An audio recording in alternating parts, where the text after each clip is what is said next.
This is Father Andrew Ritchie, and you're listening to Catholic Inspiration, a podcast from my website at studyprayserve.com. These homilies, presentations, and retreats form part of my ministry as a Catholic priest for the Diocese of Superior. And now I invite you to open your hearts to some Catholic inspiration. Today is Tuesday of the fourth week of the year. Our gospel reading is Mark, chapter 5, verses 21 to 43. When Jesus had crossed again in the boat to the other side, a large crowd gathered around him, and he stayed close to the sea. One of the synagogue officials, named Jairus, came forward. Seeing him, he fell at his feet and pleaded earnestly with him, saying, "My daughter is at the point of death. Please come lay your hands on her, that she may get well and live." He went off with him, and a large crowd followed. There was a woman afflicted with hemorrhages for 12 years. She had suffered greatly at the hands of many doctors and had spent all that she had. Yet she was not helped, but only grew worse. She had heard about Jesus and came up behind him in the crowd and touched his cloak. She said, "If I but touch his clothes, I shall be cured." Immediately, her flow of blood dried up. She felt in her body that she was healed of her affliction. Jesus, aware at once that power had gone out from him, turned around in the crowd and said, "Who has touched my clothes?" But his disciples said to him, "You see how the crowd is pressing upon you, and yet you ask, 'Who touched me?'" And he looked around to see who had done it. The woman, realizing what had happened to her, approached in fear and trembling. She fell down before Jesus, told him the whole truth. He said to her, "Daughter, your faith has saved you. Go in peace and be cured of your affliction." While he was still speaking, people from the synagogue official's house arrived and said, "Your daughter has died. Why trouble the teacher any longer?" Disregarding the message that was reported, Jesus said to the synagogue official, "Do not be afraid. Just have faith." He did not allow anyone to accompany him inside except Peter, James, and John, the brother of James. When they arrived at the house of the synagogue official, he caught sight of a commotion, people weeping and wailing loudly. So he went in and said to them, "Why this commotion and weeping? The child is not dead, but asleep." And they ridiculed him. Then he put them all out.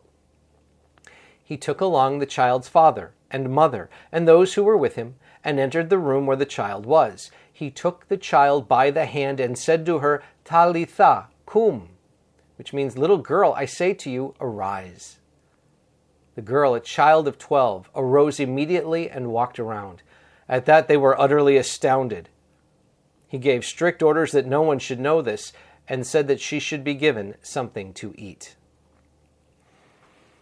So you have here a kind of an interesting construction in this passage of Mark's Gospel. Jesus starts by setting forth on a little journey to heal the little girl. Midway through, we have this passage about the woman who's been afflicted with hemorrhages, who is healed. And then we come back to the backstory, the original part, Jesus healing the little girl, who was reported to be dead. What I want to draw out in both cases is the role of fear, followed by faith. So when Jesus is healing the woman who'd been afflicted for 12 years with hemorrhages, she had to face her fears. When Jesus was going around saying, "Who touched me?" we are told that she approaches Jesus in fear and trembling. She's terrified. Now, fear can do all sorts of crazy, wonky things to us, and it can push buttons that we might not even know we have. But my point is, she had to get over her fear. She has faith that Jesus could heal her, even just touching a piece of his clothing. That's the kind of faith that this woman possesses. But she also had fear that she was found out. What's going to happen next? But she had to face the fear. And we're told by Jesus, "Your faith has saved you. Go in peace." So here, it's the faith that overcomes the fear. The fear is real, but the faith is strong. Then we look at, in the healing of the little girl, Jairus' daughter. They've just heard the news, "Your daughter has died. Why trouble the teacher?" And Jesus disregards the message and looks at Jairus. "Do not be afraid. Just have faith.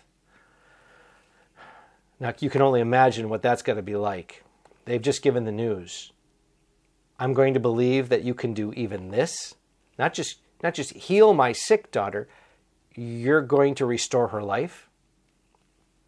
And yet clearly we have the sense here that Jairus possesses deep faith. Because you got the commotion, you got the weeping, which would have been typical. Put everybody out, take mom and dad, take those 3 disciples, go in the room. And the little girl rises from the bed. We get, again, the sense here, it's implied, the faith that Jairus possesses that overcomes his fear. It's a very real fear. And yet again, his faith is stronger. And that's our takeaway today. Friends, let's be blunt. Fear is real.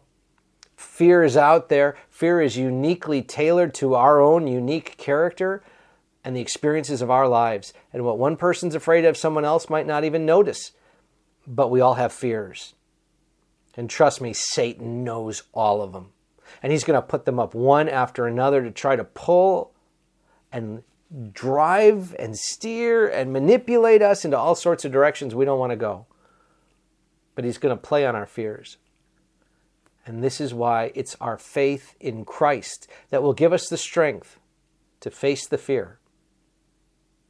Turning to Jesus means we have to acknowledge the fear and then drive straight through it with his help.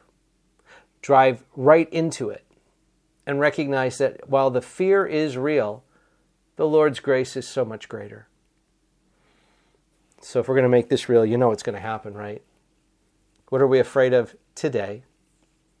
What's the fear we're confronting right now? Name it. Name it. Because guess what we're taking to our prayer? Those fears. We're going to set those fears right before the crucifix and say, Lord, I don't know if I've got it, but I know that with your help I can. And so, Lord, I ask for your help so I can face my fears with faith and trust in you to live in a manner worthy of heaven. We all have fears, but may our faith in Christ be stronger, that we might live for the Lord without fear. But relying on our faith, we grow in wisdom and grace. God bless you all. This is Father Andrew, and I hope this podcast inspires your faith. Now, if you found it helpful, please share it with a friend. And you can help me by leaving a rating and a review. I keep all my listeners in my daily prayers, and I ask for your prayers in return. God bless you, my friends.